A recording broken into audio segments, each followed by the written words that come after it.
Good morning. आज हम पढ़ेंगे sp3d3 संकरण के बारे में। तो चलिए शुरू करते हैं आज की क्लास। तो आइए देख लेते हैं sp3d3 संकरण क्या होता है। तो इसमें एक s कक्षक, 3p कक्षक और 3d कक्षक, टोटल 7 कक्षक मिलकर के 7 नए हाइब्रिड ऑर्बिटल्स बनाते हैं, जिनको बोला जाता है sp3d3 कक्षक। इनका बॉन्ड एंगल जो होता है वो होता है 90 डिग्री और 72 डिग्री। दो अलग अलग बॉन्ड इनमें बनते हैं, एक 90 डिग्री का बनेगा और दूसरा 72 डिग्री का बनेगा। इनका जो स्ट्रक्चर होता है वो होता है पेंटागोनल बाइपिरामिडल, पंचभुजी द्विपिरामिडी संरचना ये बनाते हैं। इनके एग्जाम्पल्स होते हैं IF7, ICl7 और जिनान हिग्जा फ्लोराइड। ये ऐसे यौगिक हैं, ये ऐसे अणु हैं जिनमें होता है sp3d संकरण। तो चलिए इसको हम एक उदाहरण से समझते हैं। तो यहाँ पर हम एग्जाम्पल लेते हैं IF7 का, जिसमें एक आयोडीन और 7 फ्लोरीन के परमाणु जो है वो मिलकर के बनाते हैं एक IF7 का अणु। अब इसमें जो फ्लोरीन होता है, फ्लोरीन का एटॉमिक नंबर होता है 9, विन्यास हो जाएगा 1s2 2s2 2p5। यदि इस अंतिम सब सेल का यदि हम हुंड के अनुसार विन्यास देखें तो क्या हो जाएगा, इनको हम बोलते हैं pz, py और px। ये pz में 2 इलेक्ट्रॉन होंगे, py में भी 2 इलेक्ट्रॉन होगा और जो उसमें होगा 1 इलेक्ट्रॉन, मतलब यहां पर होगा एक अयुग्मित इलेक्ट्रॉन इस तरीके का। और कहां पे होगा वो, px में होगा, 2px में होगा। इसी तरह से यदि हम आयोडीन का देखें तो आयोडीन का जो एटॉमिक नंबर होता है वो होता है 53 और इसका विन्यास क्या हो जाएगा। देखिए यहां पर हमने क्या किया, इलेक्ट्रॉनिक विन्यास को शॉर्टकट में लिखा है। शॉर्टकट में कैसे लिखते हैं, तो ऐसे जो परमाणु होते हैं जिनका एटॉमिक नंबर ज़्यादा होता है तो उनका विन्यास लिखने के लिए हम क्या करते हैं, उनके जो नज़दीकी जीरो ग्रुप एलिमेंट्स होते हैं उनका नाम लिख देते हैं और उसका नाम लिखने के बाद बाकी जितने भी इलेक्ट्रॉन्स बचते हैं उनका हम अबव के अनुसार वो उसको भर देते हैं। तो ये है आपका क्या हो गया, आयोडीन। तो आयोडीन से जस्ट पहले क्या आता है जीरो ग्रुप एलिमेंट, वो होता है क्रिप्टान। क्रिप्टान का परमाणु क्रमांक होता है 36। तो जो आयोडीन का जो 36 इलेक्ट्रॉन होंगे वो कैसे भरेंगे, क्रिप्टॉन के अनुसार भरेंगे और उसके बाद जो उसमें इलेक्ट्रॉन बच जाते हैं उनको हम इस तरह से अलग अलग अबव के नियम अनुसार लिखते हैं। तो चलिए अब इस हिसाब से इनका विन्यास क्या हो जाएगा। तो आयोडीन का होता है आपका 53 एटॉमिक नंबर। तो नज़दीकी जो जीरो ग्रुप एलिमेंट होगा वो क्या होगा, क्रिप्टान। क्रिप्टान में होते हैं टोटल 36 इलेक्ट्रॉन होते हैं। तो 36 इलेक्ट्रॉन इसके अनुसार से भरेंगे, उसके बाद जो बचेंगे वो फिर अबव के अनुसार। तो क्या हो जाएगा, 4d10, 5s2 और 5p5 और 5d 0 हो जाएगा।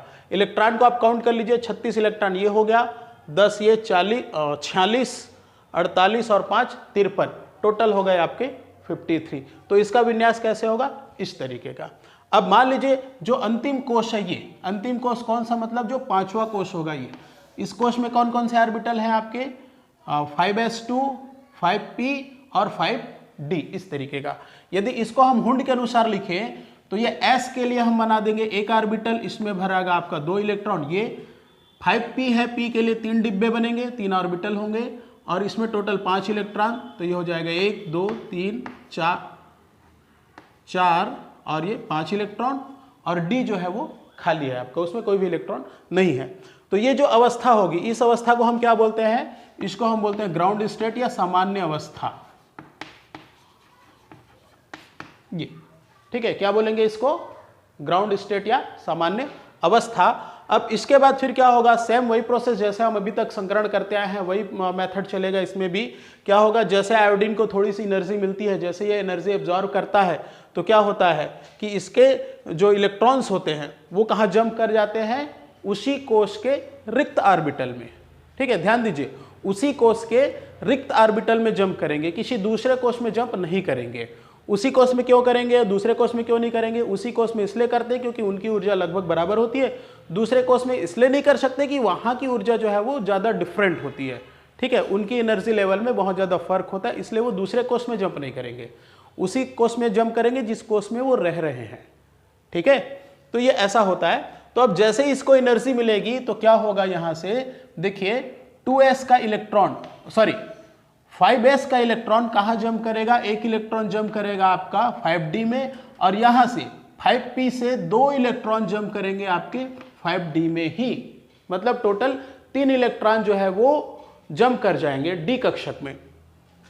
5s से 1 इलेक्ट्रॉन और 5p से 2 इलेक्ट्रॉन, टोटल 3 इलेक्ट्रॉन 5d में जंप करेंगे, चले जाएंगे। तो अब ये कैसे होगा, इसकी संरचना कैसे हो जाएगी देख लेते हैं। चलिए यहां पर देख लेते हैं। अब ये कक्षक कौन सा होगा, हमारा 5s होगा। 5s में कितने इलेक्ट्रॉन है, 2 इलेक्ट्रॉन, तो 1 इलेक्ट्रॉन यहां रह जाएगा और इसमें का 1 इलेक्ट्रॉन कहां जंप कर जाएगा, ये जंप कर जाएगा d में, मतलब 1 इलेक्ट्रॉन आ जाएगा आपका यहां। उसी तरह से देखिए ये है आपका 5p, कौन सा है, ये 5p है। अब 5p में जो पहला ऑर्बिटल है इसको हम क्या बोलते हैं, pz, py और px। तो यहाँ का जो pz का जो ऑर्बिटल होगा, pz का जो इलेक्ट्रॉन होगा, 1 इलेक्ट्रॉन यहाँ रहेगा और दूसरा इलेक्ट्रॉन कहाँ जंप करेगा, d में, तो ये इलेक्ट्रॉन आ गया यहाँ। उसी तरह से py में भी 2 इलेक्ट्रॉन है, 1 इलेक्ट्रॉन यहाँ रह जाएगा और दूसरा इलेक्ट्रॉन जंप कर जाएगा d में, और x में 1 ही इलेक्ट्रॉन है तो वो ज्यों का त्यों अपनी जगह में उपस्थित रहेगा। तो इस तरह से जैसे ही आयोडीन को एनर्जी मिलेगी, जैसे इसको हम थोड़ी सी ऊर्जा देंगे तो क्या हो जाएगा, इसके 5s और 5p का जो इलेक्ट्रॉन है वो जंप करके चला जाएगा उसी कोष के 5d ऑर्बिटल में, यहां चले जाएंगे और ये सारे इलेक्ट्रॉन इस तरह से हो जाएंगे अयुग्मित, ठीक है, अकेले हो जाएंगे। और ये जो अवस्था होगी, इस अवस्था को हम बोलते हैं एक्साइटेड स्टेट। ये अवस्था कहलाती है एक्साइटेड या उत्तेजित अवस्था। अब उसके बाद फिर क्या होता है, देखिए उसके बाद अब ये जितने भी कक्षक हैं कौन कौन से हैं, देखिए ये आपका S, ये आपके 3p और ये आपके 3d, तो टोटल कितने हो गए, 1s 3p और 3d। यहां पर क्या हो रहा है, देखिए 1s 3p 3d, टोटल कितने 7, और ये सातों मिलकर के क्या बनाएंगे, नए 7 कक्षक बनाएंगे, नए 7 हाइब्रिड ऑर्बिटल्स बनाएंगे। तो अब क्या होगा देख लीजिए, अब ये सातों के सातों कहाँ है, संयोजी कोष में है। इनकी ऊर्जा जो है वो लगभग बराबर है, तो लगभग जब बराबर है तो ये क्या करते हैं, आपस में फिर ये मिक्सिंग करेंगे, आपस में ये मिलेंगे और मिल करके अपनी ऊर्जा का दोबारा से ये डिस्ट्रीब्यूशन करेंगे, दोबारा से ऊर्जा को बांटेंगे और बांट करके बनाएंगे 7 नए कक्षक, जो कैसे होंगे, समान आकृति के और समान ऊर्जा के वाले नए कक्षक बना लेंगे। तो अब देखिए कैसे हो जाता है ये इस तरीके का। तो ये सातों जो कक्षक है वो सातों कक्षक मिलकर के 7 नए कक्षक इस तरह से बना लेते हैं। इन ऑर्बिटल्स को बोला जाता है हाइब्रिड ऑर्बिटल, या इनको बोलते हैं हम संकरित कक्षक।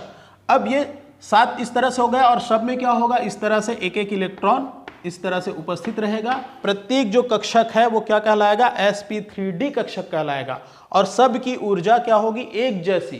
क्यों, क्योंकि मिक्स होने के बाद जब ये अपनी ऊर्जाओं को बांटते हैं तो सब बराबर मात्रा में बढ़ता है, ठीक है, समानता का अधिकार वाली बात होती है। तो ये सब के सब बना लेते हैं समान ऊर्जा के 7 नए कक्षक, और इनको हम बोलते हैं sp3d कक्षक। तो इस तरह से ये सभी क्या होंगे, sp3d 3 कक्षक।